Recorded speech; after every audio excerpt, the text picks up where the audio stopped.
Jadi gini, aku coba lanjutin tadi pembahasannya ya. Sebenarnya pembahasan takdir di dalam Islam itu bukan untuk mengerti bagaimana cara Tuhan beraktivitas. Karena kita nggak bakal ngerti. Tapi pembahasan takdir itu pada intinya adalah untuk memberitahu kita bagaimana cara kita beraktivitas. Untuk memahami aktivitas kita, bukan memahami aktivitas Tuhan. Oke, aku mulai di situ dulu ya. Jadi coba didalamin dulu bahwa pembahasan takdir di dalam Islam. Jadi dia udah bahas takdir tuh bukan kita jadi mempertanyakan, tapi itu adalah gimana kita menghadapinya. Lebih ke situ pembahasannya itu sebagai manusia. Jadi untuk memudahkan hidup lu.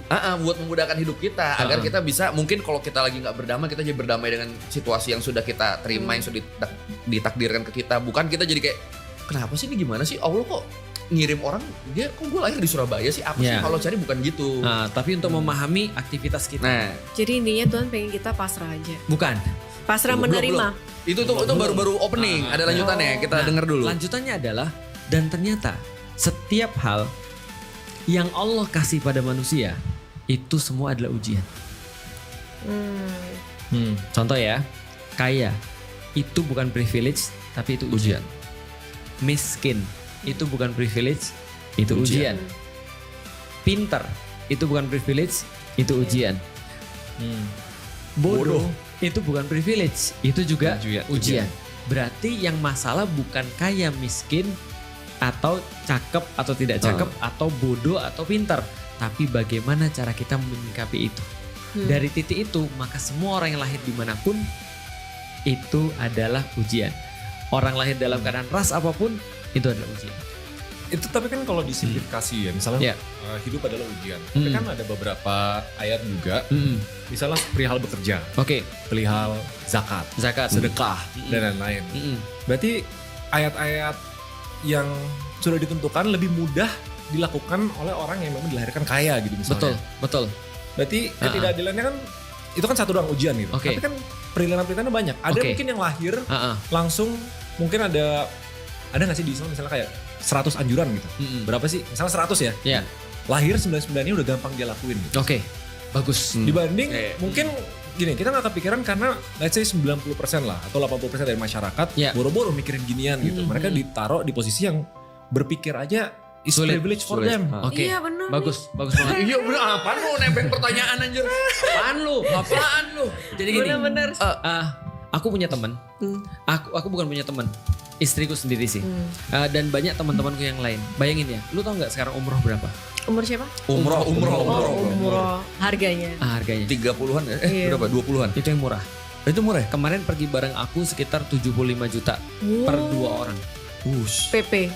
Semua all in. Udah dapat hotel. Semua. All Makanan, in, udah hotel, semua, nggak usah lu sebutin lagi, udah all in. Lu bawa badan aja, gitu kan ya. Nanti kalau gua diskon lah nanti. Ini lumayan oke. Iya, 75 ya. Lu bayangin 75 juta, mereka datang ke sana untuk apa? Mereka datang ke sana untuk sholat. Mereka datang ke sana untuk ibadah. Tiba-tiba pas sampai sana haid. Gak bisa pergi, gak bisa umroh, harus nunggu dulu. Dan waktu itu istriku sampai di sana, dia karena haidnya lagi lumayan panjang, akhirnya benar-benar dia gak bisa pergi ke masjid. Itu suntuk seharian dia tuh. Dia suntuk seharian. Kenapa? Karena dia nggak bisa sholat, perempuan. Kalau andai kan tadi seperti kata Raymond, mungkin nggak orang berpikir begini, enak laki-laki ya, Mungkin.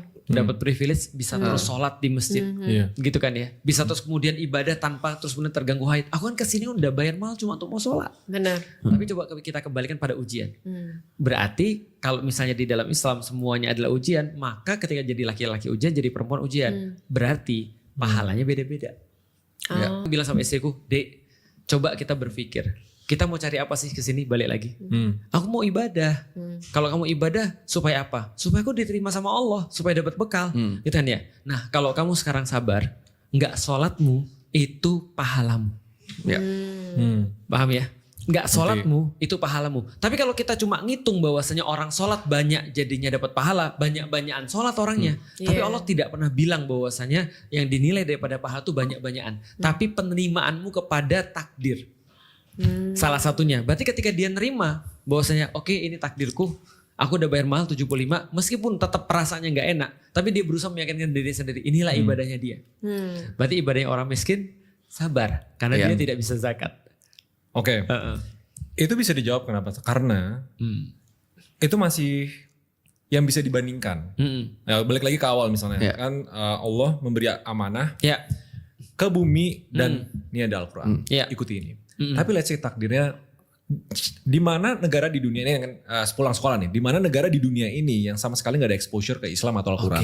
Ada negara? Ada banyak. Ada. Gue pernah nanya ke Ustaz Felix tentang itu. Dan mereka dilahirkan miskin. Mereka dilahirkan tidak berinformasi dan nggak bisa akses apapun. Betul. Ujung-ujungnya Allah taruh mereka di satu tempat yang nggak ada akses ke Al-Quran, nggak tahu mana benar atau salah. Benar-benar. Betul. Tapi dia berakal sehat. Berakal sehat nih. Gimana nasib takdir dia? Mereka masuk surga. Iya. Oh, berarti orang yang nggak tahu Islam, tapi Selama mereka baik ya tapi ya. jadi selama mereka baik, mereka nggak tahu Islam, mereka masuk surga. Mereka masuk surga. Lantas ujian mereka apa? Ujian mereka adalah bertahan dalam keadaan tidak punya hidayah.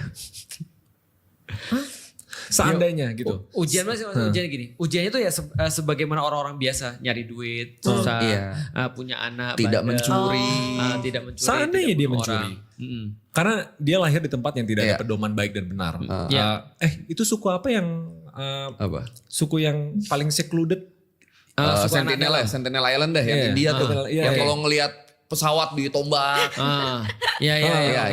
Oke, kita ambil itu. Itu ada ayatnya. Wa ma kunna mu'adzibina hatta nab'atsa rasulan. Kami tidak pernah mengazab satu kaum sebelum mereka diutus seorang nabi. Iya, jadi artinya sudah ada yang ngasih tahu ini benar ya, ini salah ya. Nah, tapi kalau benar-benar nggak ada aturan benar dan salah, mereka bebas. Terus tujuannya mereka di bumi ini apa? Nah, Apa yang tujuannya adalah menjadi- menjadi sebenarnya kita yang salah. Karena kita nggak nyebarin Islam Betul. dengan baik. Ini. Emang Ustadz mau ke India? Sebenarnya itu benar. Sebenarnya itu kewajiban setiap orang muslim. Kalau nggak ada yang dakwah ke sana, kita yang dosa. Jadi mereka diturunkan mungkin sebagai ujian bagi kita. Sedangkan bagi mereka sendiri memang ketika mereka di dunia mereka udah bisa bebas dalam tanda kutip ya, mereka bisa berlaku seperti apapun yang mereka suka karena nggak ada yang dakwain kepada mereka. Tapi berarti itu orang-orang yang nggak kenal Islam, maksudnya diletakin di geografis nggak kenal Islam, waktu pertanyaan di roh di atas itu, dia juga jawab mau gitu. Iyalah, semua orang mau lah pasti. Enak dong jadi mereka. Belum tentu. Balik lagi. Iya. Jadi gini Iya. In a way yang jadi ujian mereka apa berarti? Iya, Untuk mereka. ujian mereka kan mereka nggak ngerti hidayah, jadi mereka gini, nggak ngerti aturan contoh ya, Islam. Mereka ngebunuh juga nggak berdosa karena betul. mereka nggak tahu. Tapi cuma gini, problematikanya gini, coba bayangin kalau seandainya satu society nggak ada agama sama sekali ya, terus mereka bunuh orang, pasti kan orang lain kan pastinya kan merasa sakit hati kan, lalu terus kemudian dia mau balik lagi bunuh dia ya, jadi seperti masyarakat biasa aja, cuma tidak ada dosa dan nggak ada pahala karena mereka nggak dapat petunjuk. Dari mana mereka tahu membunuh tuh salah, atau dari mana mereka tahu misalnya berzina tuh nggak boleh gitu misalnya, ya gampangnya udah kayak hewan sebenarnya, gampangnya cuma mereka masuk surga karena mereka manusia. Dan mereka nggak ada, in a way nggak ada ujian dong buat mereka. Ujian dalam arti dalam kehidupan seperti umumnya, ujian cari duit susah gitu misalnya, atau berkeluarga istrinya ngamuan. Survival lah. Iya, Intinya survival. Biasanya kan kalau sebagai tribe manusia. gitu kan sebarbar-barbarnya mereka tetap ada rules-nya kan. Rules yang menjaga Itulah. agar tribe mereka tidak hilang. Nah, ketika mereka melanggar rules dari tribe mereka itu hitungannya udah jadi dosa versi mereka. Tapi tidak masuk ke dosa versi Allah karena itu. mereka nggak dapat Islam. Kalau masih ada ya, yang dosa kita. Kebayang. Jadi dosanya mereka ditanggung kita. Iya. In a way ya, begitu. Gampangnya gini ya logikanya ya. Kalau andaikan mereka dosa, padahal mereka nggak pernah diajar, padahal mereka nggak pernah tahu agama, itu sama aja kayak anak SD kelas 6 belum belajar sudah ada ujian. Nah, Lagi mana mereka mau jawab? Berarti kan ibaratnya gurunya kan parah nih. Masa gurunya ngasih ujian tanpa ngajarin? Nah, berarti ujian tuh harusnya ada setelah ada yang ngajarin. Makanya dikatakan di dalam Al-Quran, tidak akan kami mengazab atau menghukum satu kaum sampai mereka diturunkan pada mereka seorang yang berdakwah di antara mereka atau utusan.